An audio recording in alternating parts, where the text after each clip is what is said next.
Bagaimana cara kita untuk mengetikkan berita, mengetikkan artikel, mengetikkan konten di dalam website ini?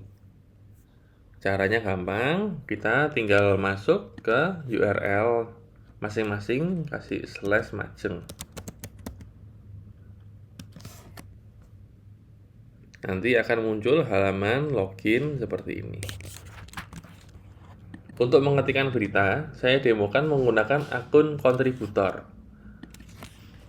Akun kontributor ini adalah level untuk mengetikkan berita saja.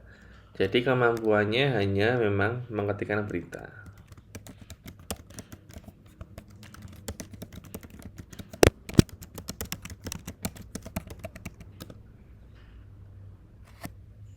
Nanti username dan password akan dibagikan ke masing-masing PIC.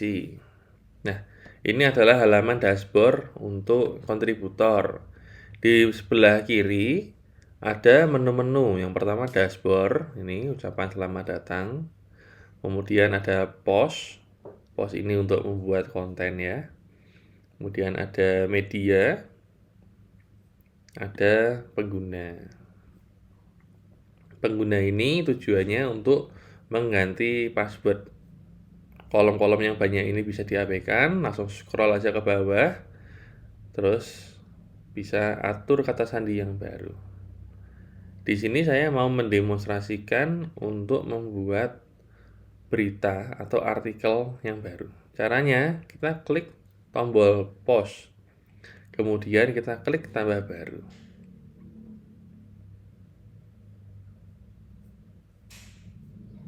Kalau muncul selamat datang, ditutup saja. Nah, saya contohkan untuk membuat artikel yang basic, yang paling basic, yang paling sederhana. Caranya, di sini ada tulisan tambahkan judul, kita klik aja, kita ketikkan judulnya. Setelah kita ketikkan judulnya, kita ketikkan artikelnya.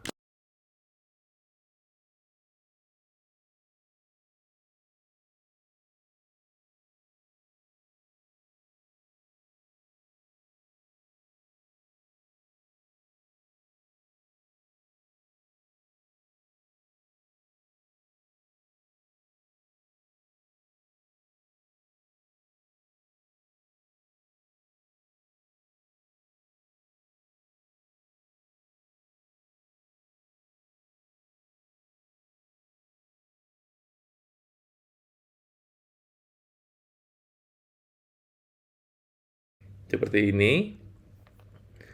Setelah kita membuat judul, kita membuat tulisan, kita juga bisa menambahkan gambar.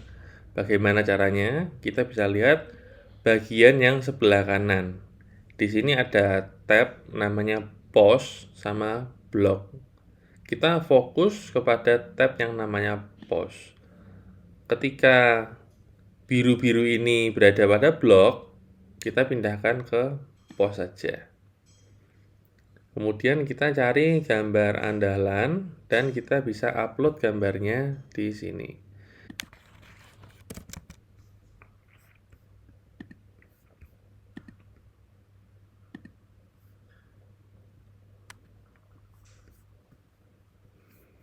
Kemudian kita klik tombol terapkan.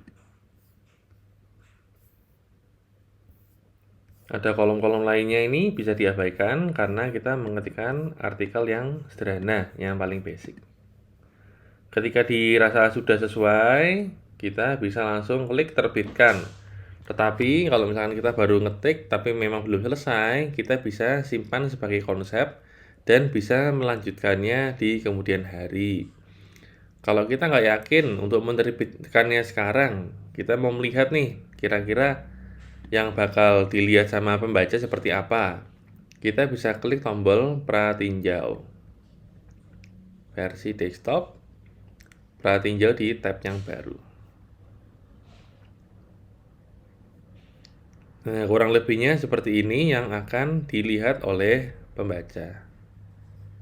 Ada gambar yang sudah kita upload, ada artikelnya, ada judul berita. Diketikkan oleh kontributor pada tanggal berapa, dalam kategorinya tanpa kategori. Kenapa? Karena tadi saya belum memilih kategori.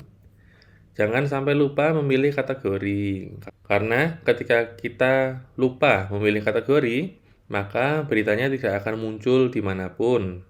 Misalkan ini berita ya, kategorinya berita dan mengenai pendidikan madrasah, dan saya mau masukkan ke dalam slide.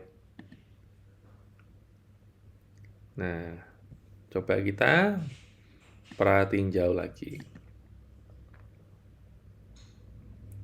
Secara otomatis maka ada di dalam kategori berita, pendidikan madrasah, dan slide.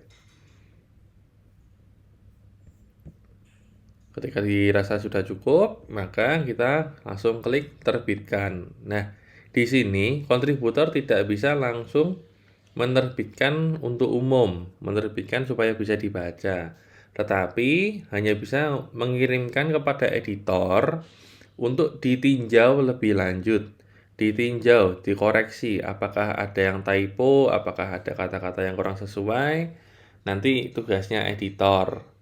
Yang penting kontributor fokus mengkontribusi berita, mengkontribusi artikel dan konten sebanyak-banyaknya. Masalah nanti publish atau tidak, itu urusannya editor. Kita tinggal klik kirimkan untuk ditinjau. Sudah selesai sampai sini pekerjaan kontributor. Mungkin cukup sekian. Terima kasih.